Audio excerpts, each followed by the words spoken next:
SM Bikutan uli ako. May bibilin ako. Bumili lang ako ng tsinelas sa may SM Hypermarket. Napigtas na kasi yung tsinelas ko na pambahay. Mag-ikot-ikot lang tayo dito sa SM.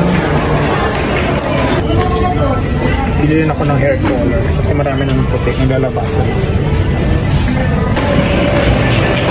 Konting tip lang, pag nauuhaw kayo sa loob ng mall at bibili kayo ng tubig, sa Watson kayo bumili kasi itong Summit is 14 pesos and 50 cents.